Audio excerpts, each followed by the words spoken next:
여러분 반갑습니다. 바쁜 시간에 이렇게 함께 해주셔서 정말로 감사드립니다.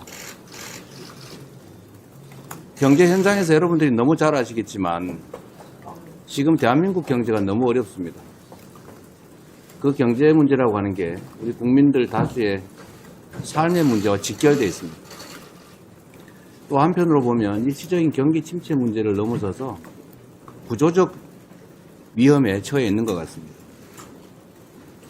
어쨌든 경제 정책에 관한 문제 나중에 얘기하더라도 일단은 이 자본시장이 정상화 또는 활성화되는 게 정말로 중요하다는 생각이 듭니다.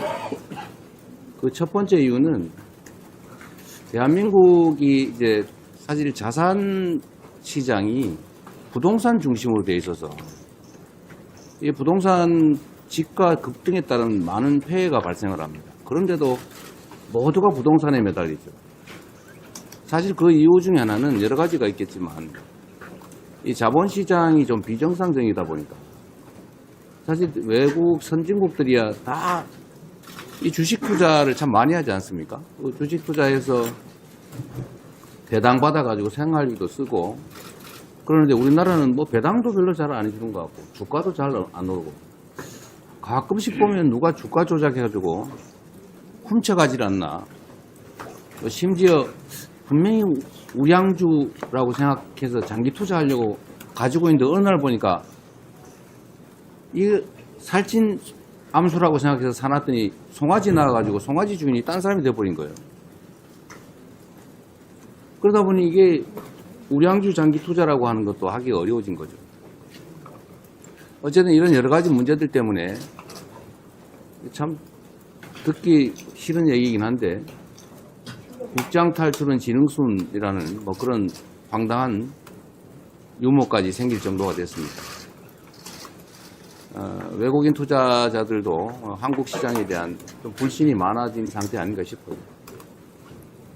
그래서 오늘은 여러분들께 좀 의견을 많이 좀 듣고 싶습니다. 그래서 제안을 하나 드리면 이게 제가 발언하면 아마 비공개로 전환하도록 되어 있을 텐데 그걸 좀 바꿔가지고 여러분이 공개적으로 하시고 싶은 얘기를 좀 할 기회를 좀 드리도록 할게요.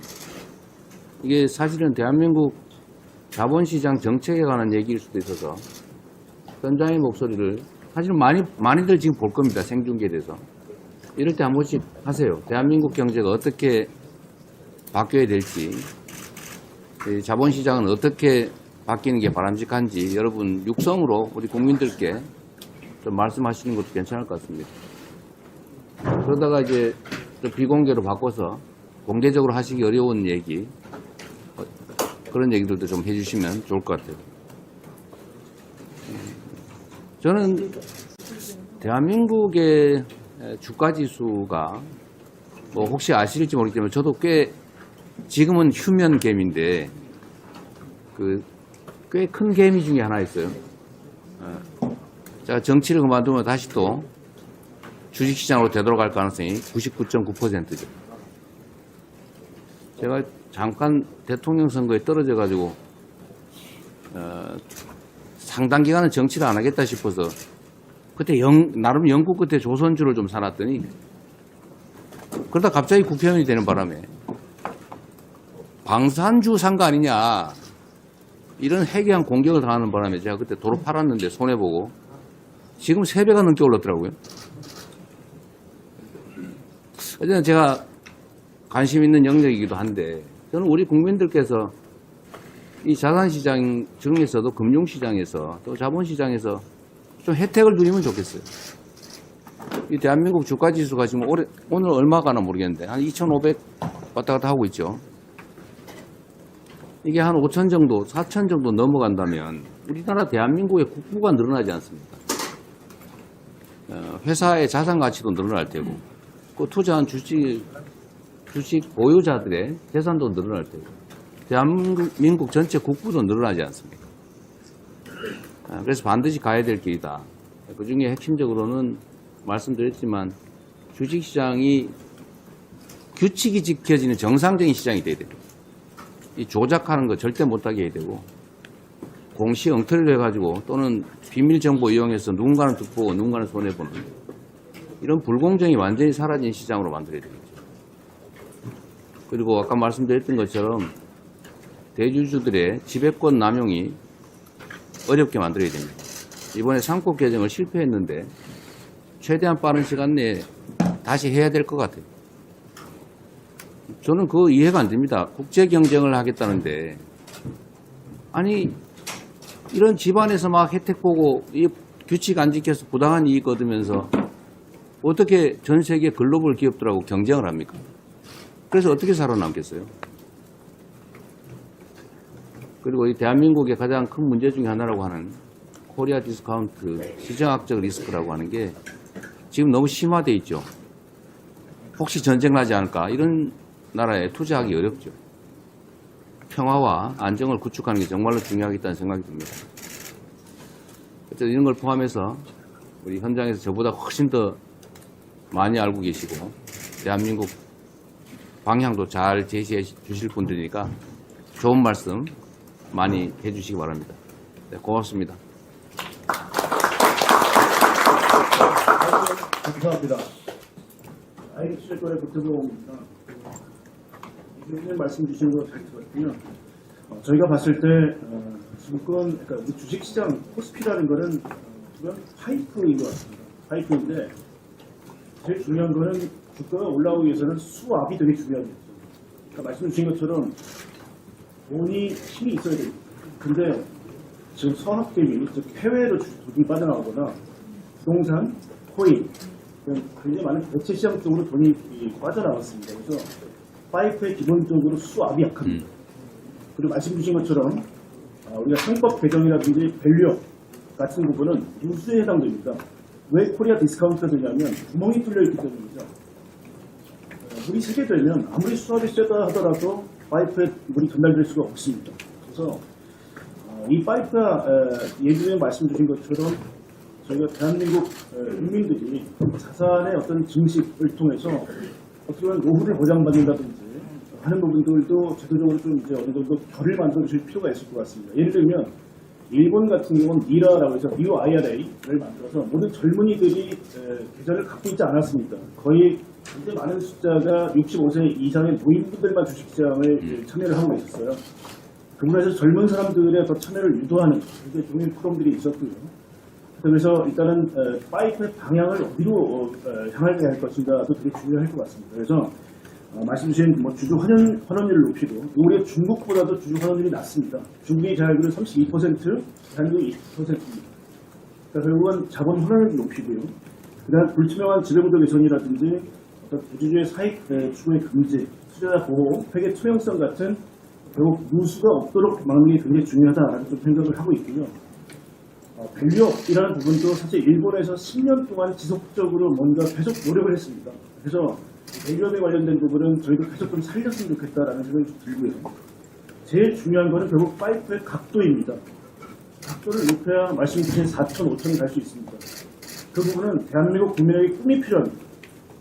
왜 그러냐면 지금 기업의 어닝과 결국은 멀티플, 기업이 얼마나 돈을 많이 벌 거냐, 몇 배를 받을 거냐라는 부분은 사실은 최근에 미중 갈등 때문에 상당히 어려운 환경에 처해 있습니다. 돈을 더 많이 벌게 하기는 쉽지 않습니다. 그래서 결국 국가적 아젠다로 뭔가 꿈이 필요하다. 저는 바텀업을 계속했기 때문에 저는 그게 대한민국 시가총액 1위서부터 10위까지 봤을 때 인더스트리를 봤을 때요. 굉장히 많이 중첩되는 산업이 피지컬 AI로 봅니다. 즉 28세기에서만 머무는 AI가 아니라 기계, 물질과 합쳐지는 피지컬 AI라고 생각합니다. 그게 자동차나 반도체나 기계, 조선, 방산, 에너지 모든 것들이 포함되는 가장 어떤 건 규집합적 요소를 갖고 있습니다. 그래서 제가 일단 이 자본시장을 위해서는 국가적인 꿈이 좀 필요하다. 네. 그리고 거기서 모든 국민이 자신감을 가질 필요 있다. 이런 말씀으로 네. 마치겠습니다. 알겠습니다. 네, 감사합니다. 저도 한 분만 더. 잠깐만요. 그냥 자유롭게 얘기하죠. 저도 사실 같은 생각을 가지고 있는데 대한민국 산업 경제 정책이 과연 뭐냐 이게 지금 없죠. 나름 정부가 할 것 같긴 한데 실제로 국민들이 체감하는 아마 여러분들께서도 체감하는 대한민국 경제와 산업이 이 방향으로 가겠다 이런 게 아마 안 느껴질 것 같아요. 어쨌든 그 점도 저희가 각별히 고려해야 될 것 같습니다. 근데 사실 제일 중요한 건 말씀하신 것처럼 제조 AI를 비롯한 AI 응용 AI 영역이 되게 중요한 하나의 방향일 것 같고요. 재생에너지, 그다음에 문화 콘텐츠 산업 뭐 이런 쪽으로 우리가 좀 특장점이 있지 않을까 하는 생각을 좀 하긴 합니다.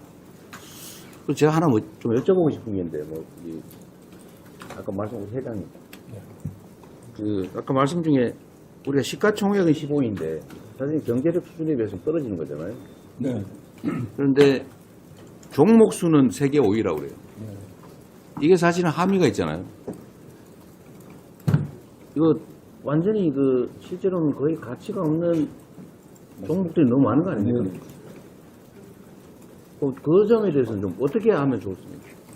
실제로 저희가 이제 미국이나 미국 시장, 일본 시장하고 비교를 해보면 말씀드린 대로 상장 기업수는 세계적인 수준입니다.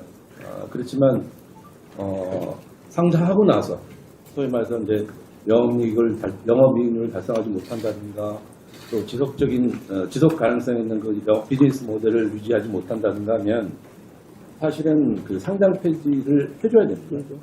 우리가 예를 들어서 이제 백화점 같은 경우에 보면 백화점에 촉과내야 되는데. 예. 그래서 잘 안 되는 그 상점은 골라내고 더 유망한 상점 자꾸 넣어줘야지만이 백화점에 온 고객들은 어느 상점을 들어가더라도 충분히 좋은 상품을 살 수가 있는 거고. 근데 우리가 지금 그런 것이 좀 부족합니다. 그래서 그런 정책들이 꼭 필요하다고 생각합니다. 효과낼 수 있는 정책. 그 저항이 좀 심해서 그런 거죠. 예. 그렇긴 하지만 좀 대국민 설득을 통해서 좋은 기업에 투자할 수 있는 그런 장을 만든다는 그런 논리가 필요할 것 같습니다. 네. 붙여서 저도 하나 좀 의견을 여쭙고 싶은 게 있는데, 우리나라 소위 주가 순자산 비율, BPR이라고 그럽니까? 그게 0.12 막 그런 회사들이 있잖아요. 그거 빨리 사가지고 청산해야 되는 거 아닙니까? 그 적대적 M&A를 하든지 해가지고 청산하면은 0.1이면은 이론적으로는 10배 남는 장사 아닌가요? 근데 그런 주식이 왜 있는 거예요? 그 PBR이 1 이하인 기업들이 우리 한국 시장에 존재한다는 게 참 큰 문제이고 너무 많대요. 예. 그리고 이제 보통 뭐 PBR 1 이하인 기업들이 자산 가치는 굉장히 높은데 규모는 작다든가 성장성이 떨어지죠. 예. 또는 전통적인 그런 기업이라든가 전통 제조업에 기반한 기업이라든가 이런 기업들도 있고, 또 반면에 또 우리 삼성전자도 PBR이 마찬가지입니다. 그래서 전체적으로 보면 우리나라 전체 상장되는 주식시장에서 갖고 있는 그 PBR 1 이하 문제는 굉장히 중요한 문제인 거고, 그 부분을 지금 저희가 지금 PBR이 0.8 정도가 지금 깨져 있는 상황입니다. 근데 이거를 PBR 1.6 정도, 그러니까 더블만 만들어도 사실은 딱 5,000포인트 아니고. 5,000포인트가 되는 5,000포인트가 되는 것이고, 1.8이라는 것이 정말 높은 수준이냐? 그렇지 않다고 봅니다. 왜냐하면 우리 주변에 있는 국가들이 1.8 이상인 기업, 미국 같은 경우는 그보다 훨씬 더 높고, 이런 나라들이 많기 때문에 우리 PBR을 2배로 만든다는 것은 우리 노력이 여하에 따라서. 방법이 뭐예요? 방법은 아까 우리 고태봉 센터장이 많이 말씀하셨는데, 우리가 밸류업이라고 해서 작년부터 계속 추진했던 것들이 있습니다. 있는데 이거는 단기간 1년 사이에 이렇게 끝장을 볼 수 있는 게 아니고, 일본 같은 경우에도 아베 총리 이후에 한 10년간에 걸쳐서 장기적으로 추진했던 거고, 그 결과를 사실 온 국민이 느끼게 해줘야 됩니다. 아까 예비군님께서 말씀하셨지만 종합주가세 올라가게 되면 올라간 결과를 우리 주식투자자, 펀드 투자자, 국민연금도 보게 됩니다. 각종 연기금 공제를 다 보게 됩니다. 그 돈들은 전부 국민들 돈입니다. 그 국민들 돈이 불어나기 때문에 국민연금의 소멸기간도 늘어날 수 있고, 예정기간도 더 늘릴 수 있고, 국민 전체의 어떤 복리 후생이 증대되는 그런 방향이 됩니다. 자관에 시장에 물 흐리는 거는 반드시 정리를 해야 됩니다. 지금 해외로 빠져나간 자금이 100수십억 불이라는 거 아닌가요? 어쨌든 저포주도 문제고, 하여튼 전체 시장이 비정상적으로 위축되어 있는 거예요. 네. 아까 다른 분 네, 본격 간담회 전에 벌써 열띤 논의가 진행되고 있는데요. 매우 의미 있는 시간이 될 것 같습니다. 한 분만 더 받고 비공개로 전환하도록 그렇게 하겠습니다. 한 분만 더 간단하게 질의를 또 의견을 부탁드립니다. 전하게 말씀하십시오. 예, 안녕하십니까. KB증권 리서치센터장 이거 정부 당국자도 들을 거고 국민들도 들으시니까 하십시오. 예, 두 가지만 말씀드리겠습니다. 한국의 인공지능 경쟁력 강화 방안하고요. 네, 그다음에 기업의 지배구조 개선 방안입니다. 최근 일본 정부의 AI 정책이 폭평을 받고 있습니다. 탑다운 방식인데요. 일본의 경우를 보면 소프트뱅크와 일본 정부를 중심으로 민관 협력해서 100조 원 투자를 2030년까지 발표를 했습니다. 그러다 보니까 아마존, 마이크로소프트, 오픈 AI가 연이어서 30조 투자를 계획을 하고 있습니다. 근데 사실상 이제 지진을 비롯한 자연재해나 높은 전력 비용을 고려하면 한국이 사실상 일본보다 유리한 조건을 갖고 있습니다. 따라서 이제 한국의 인공지능 경쟁력 강화 방안은 정부와 기업의 역할 분담이 필요해 보입니다. 지금 현재 그 엔비디아의 최고 사양 GPU가 5천만 원이 넘는데요. AI 데이터 센터를 규모 있게 가져가려면 10만 장 이상이 필요합니다. 그럼 5조 원 이상 투자할 수 있는 기업은 한국은 거의 없습니다. 그래서 사실상 하드웨어 투자를 정부가 국가 전략 산업으로 지정을 하게 되면 우리나라의 많은 기업들은 AI 소프트웨어 역량을 또 키울 수 있는 장점이 있습니다. 특히 한국을 보시면 메모리 반도체부터 시스템 반도체, 소재 부품 장비, 이 생태계 구성이 상당히 잘 되어 있기 때문에 정부가 AI 하드웨어 투자 역량만 보강해 주신다면 절대 강자가 없는 AI 시장에서 한국의 경쟁력은 확보가 가능할 걸로 보입니다. 두 번째로 이제 코리아 디스카운트 요인인 그 기업의 지배구조 관련인데요.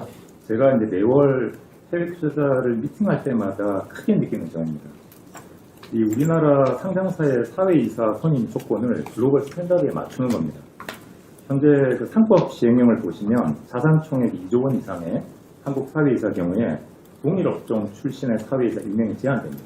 그래서 업계의 CEO 출신이나 전문가를 영입을 할 수가 없습니다. 그 다음에 사회이사 임기가 최대 6년으로 제한되어 있기 때문에 3년 두 번인데요. 3년은 처음에 회사에 적응하고 두 번째 3년은 회사를 조금 알만할 때 돼서 그만두다 보니까 회사의 지속 가능 성장이 필요한 아이디어 제공이 안 된다는 거죠. 그 다음에 마지막으로 해당 회사의 사회이사 경우 2개 이상의 역할을 맡을 수 없는 겸직 제한 규정이 있습니다.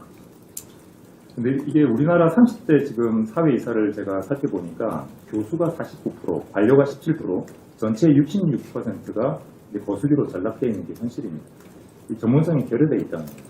근데 반대로 애플과 마이크로소프트 보시면 전체 사회이사의 80%가 업계 CEO 출신으로 구성이 되어 있고요. 특히 삼성전자와 SK하이닉스 경쟁사인 미국의 마이크론이 최근에 TSMC 전 회장을 사회이사로 영입을 했습니다. 그래서 결국에는 사회이사의 선임 조건을 좀 완화시켜주면 글로벌 투자자들도 다른 시각으로 좀 볼 수 있을 것 같고요. 이렇게 되면 우수한 CEO 영입도 현실적으로 가능할 것으로 판단이 됩니다. 이상입니다. 네, 뭐 좋은 말씀이시고요. 근데 저도 한 질문을 하나 드리면, 이걸 임기를 단기로 해주고 제한을 많이 없애면 결국 자기 식구들을 뽑지 않습니까? 우리나라 경영 풍토에 의하면. 그러니까 자기 식구들 뽑지 말고 좀 멀리서 뽑아라. 객관성 있는 사람을 뽑아라. 이해관계 없는 사람을 뽑아라. 라고 시켜놓은 건데, 그건 좀 조건을 많이 완화하면 사돈에 팔 좀 뽑고 막 그러지 않을까요? 그런 거는 사실 뭐 상법 시행령으로 제한을 좀 둘 수 있을 것 같고요. 네. 사실상 이제 삼성, LG, 현대차 이 대기업들이 어려운 이유가 아까 말씀드린 TSMC 전 회장이 3월달에 그만뒀습니다. 이런 분을 영입을 해야 되는데 그 가능성을 열어놓자. 예, 동일 업종이 안 된다는 거죠. 그래서 업계 전문가 중심으로 사회이사를 구성을 하면 그건 문제네요. 예, 현재 관료 중심의 사회이사 제도는 좀 답하지 않을까라는 생각이 듭니다. 그 아까 주주하는 말씀을 누가 해주셨는데 중국보다 우리가 배당 성향이 낮다는 거 아니에요? 그 왜 그런 거예요? 아니, 이유가 있을 거 아니에요? 이유가 있을 거고 사실은 배당 성향이 낮다 보니까 주가도 떨어지고 장기 투자도 안 하게 되고 해외로 나가버리고 이러는 거 아닙니까? 이 배당 성향을 좀 높이는 현실적 방법은 어떤 게 있어요? 예, 현장에서 보시기에. 근데 제 생각에는 저도 26년 동안 지켜봤습니다만은 유보에 대한 부분이 큰 게 미래는 불확실성이 큽니다. 대한민국이 추세라는 게 없습니다. 결국은 계속해서 재투자를 통해서 성장을 하게 되면 큰 문제가 없는데 저희 캐피탈 게인도 안 되고 배당도 안 됩니다. 그래서 코리아 디스카운트가 뭐냐면 주식 투자를 해도 투자를 받을 몫이 없는 거죠. 예를 들어 성장을 하게 되면 뭐 지금 테슬라 같은 경우는 배당을 주지 않지만도 계속해서 유익이 되는, 이거는 이제 캐피탈 게인을 얻는 거고요. 대신에 이제 어느 정도 성장이 둔화됐거나 아니면 자본의 어떤 효율성이 높을 경우에 배당을 줄 수가 있는데, 사실 대한민국 기업들이 좀더 어떻게 보면 미래에 대한 불확실성이나 두려움이 큽니다. 예를 들면 이번에 AI 투자 같은 경우도 삼성이나 LG나 현대나 전부 다 봤을 때 직접 대규모 데이터 센터를 만들고 굉장히 두려워합니다. 금액이 아니, 많이 소진되기 때문에. 그래서 가능한 방법이 현실적으로 어떤 게 있을까? 그러니까 결국 이제 뭐 재본 유보에 대한 부분을 뭘 강제할 수 없습니다. 왜 기업은 어떻게 자율적으로 들어가는 부분이기 때문에 강제할 수는 없는데, 주주들이 계속해서 어떻게 보면 요구하고 그걸 들어주는 시스템을 계속 활성화시키는 것밖에 없을 것 같습니다. 그래서 제가 좀 말씀을 네. 미국 기업들에 대한 배당 상황에 대해서 많이들 하나주권에 많이들 이야기를 하시는데요.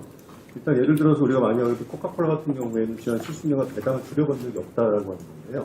우리나라가 작년부터 밸류업이라고 하는 이야기를 계속하면서 기업들이 미래 전략에 대한 부분들을 공시를 해라라는 이야기들을 많이 하고 있습니다. 근데 여기 문제는 뭐냐면 이 밸류업 관련돼서 이야기를 진행할 때도 나왔었던 문제점인데요.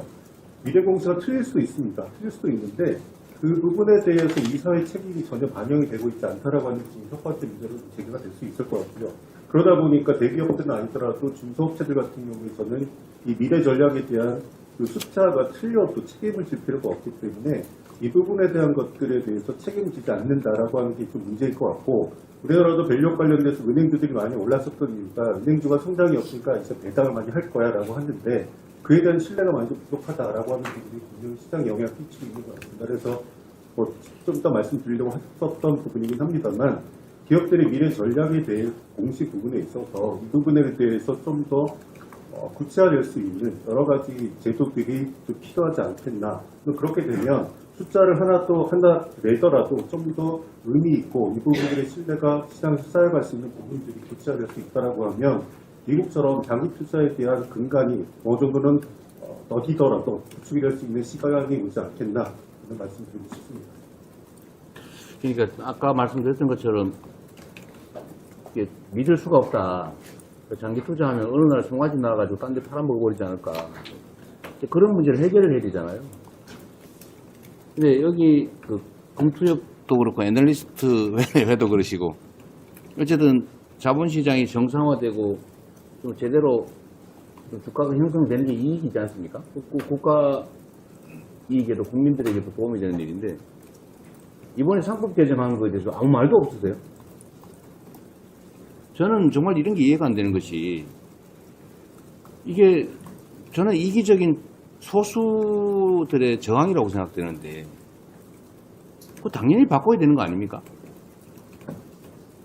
그런데 아무 말 없이 그냥 거부하고 재의결을 하니까 부결돼 버리고, 당연히 상식적으로 맞는 얘기고 국민들이 원하는데 이게 이상한 시스템 때문에 좌절된단 말이에요. 상법 개정되면은 지배적인 대주주들 횡포가 좀 줄어들 거다. 비정상적인 경영 판단이 좀 줄지 않을까. 대체적으로 많은 분들이 기대를 했는데 그게 또 무산되니까 이런 것도 예측 불가능성 중에 하나잖아요. 저는 우리 사회가 좀 상식적으로 맞는 의사결정이 정상적으로 일상적으로 이루어져야 된다고 생각합니다.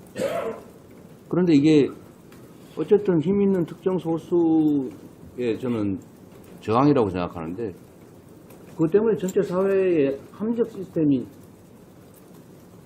파괴되지 않습니까? 좀 정상적 질서를 못 만들잖아요. 그걸 모두가 피해보는데 우리 금투협도 이럴 때 한 말씀씩 하세요. 예비 의원님, 그러니까 말씀하신 것 중에 이제 배당이 낮은 이유에 대해서 제 개인적인 말씀을 잠깐 드리면,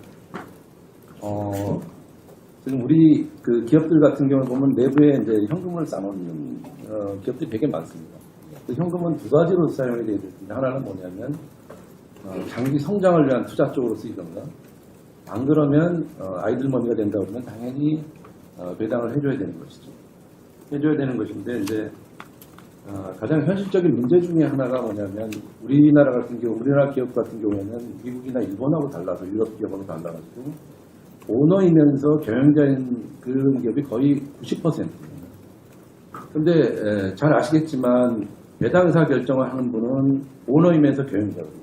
그분들은 배당사 결정을 많이 하면 하게 될수록 많이 하는 게 아니라 배당에 대한 어떤 의사결정을 많이 하고 싶어도 본인들이 받는 그 배당 금액에서 그 종합과세를 통해서 약 49.5%의 세금을 내게 됩니다. 그러니까 예를 들어서 뭐 100억을 받으면 50억을 세금을 내게 됩니다. 그러니까 그런 구조에 있기 때문에 미국은 왜 많이 하는데 일본은 많이 하는데 왜 한국은 못하느냐라는 부분은 약간 좀 의사결정할 수 있는 사람들을 딱 빌립 속에 갖다 놓고 하라는 거하고 똑같은 얘기가 되는 것이거든요. 그래서 그런 부분이 하나 있어서 이 배당 소득세 문제를 좀 한번 좀 검토를 해야 되지 않을까라는 그런 생각을 하고 있습니다. 그렇게 되면 대주주면서 경영자인 CEO가 배당사 결정을 많이 하게 될 거고, 그러면 그 자금이 결국은 모든 국민한테 골고루 들어가게 되고, 특히 우리나라 같은 경우는 노년 인구가 많고 하기 때문에 그 배당 소득을 통해서 노년 생활을 유지할 수 있도록 해주는 정책들이 굉장히 필요합니다. 지금 은행에 뭐 2% 이금 가지고서 맨날 그 2%에다가 안 되니까 원금 풀어서 쓰는 이런 구조를 해가지고서는 노인 문제를 해결할 수 없다. 네. 배당소득세를 현실화하면 배당이 늘어날 거다. 근데 전에 한번 시행을 해봤더니 별로 안 늘었다는 3년 배당 무슨 특별세제인가 뭐 하다가 취소해버렸잖아요. 네네. 전에 한번 그런 적이 있었는데, 근데 그 당시에 이제 우리 국민들이나 아니면 주식 투자자 인구라든가 국민들의 수준이나 이런 걸 비교하면 굉장한 차이가 있습니다. 네. 그래서 그때의 어떤 배당 세대하고 지금의 배당 세대하고는 완전히 다를 것이다. 실시되면. 사실 저도 배당소득세를 조정해야 된다는 데는 공감을 하는데, 이게 이제 세수 감소하고 직접 관련이 있을 수가 있고, 진짜 배당을 늘리는데 긍정적으로 작용할 거냐, 세수 감소를 감수할 만큼 좀 배당 성향이 진짜 올라갈까, 시뮬레이션을 하든지 뭘 해봐야 될 것 같은데. 근데 말씀은 맞는 것 같아요. 네. 그 공개석상에서 하시고 싶은 말씀 있으면 하시고, 혹시 더 하셔도 됩니다. 아니면 비공개로. 네, 감사합니다. 지금부터 비공개 행사입니다. 언론인 여러분께서는 회의장 밖에서 기다려주시면 감사하겠습니다. 자리 정돈을 부탁드립니다.